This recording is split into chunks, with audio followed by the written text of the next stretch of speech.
በአመት 3000 መኪኖችን የምትጥለው የዱባይ ከተማ አጃይብ ነው። የተረሱ እዚህም እዚያም የሚጣሉ ውድ መኪኖች ጉድ። ሀብታም መሆን አንዱ ችግር እንዲህ ሳይሆን አይቀርም። በቀላሉ እቃችሁን አስቡት። በሚሊዮን ዶላር የገዛችሁትን መኪና መርሳት ምን ይሉታል?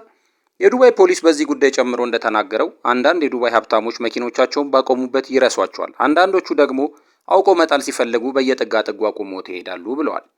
በዱባይ የመኪና ማቆሚያ ፓርኪንጎች ውስጥ እንዲሁም የአየር መንገድ መኪና ማቆሚያዎች ውስጥ ባለቤት አልባና ለረጅም ጊዜ መቆየታቸውን የሚያሳብቁ አቧራ የጠገቡ መኪኖች እዚህም እዛም መመልከት የተለመደ ነው። በዱባይ ውስጥ በአመት ከ2000 እስከ 3000 የሚጠጉ ውድና ቅንጡ መኪኖች አውቀው የሚሆን ተረስተው ባለቤቶቻቸው ተንቀው የሚጣሉ መኪኖች መሆናቸውን ፖሊስ በወጣው ሪፖርት ተገልጿል። ውድ ኢትዮጵያውያን በዱባይ ብትኖሩ ምን ታደርጉ ነበር? ኮመንት ላይ ያሳውቁን። ፎሎ ማድረግ አይረሳ።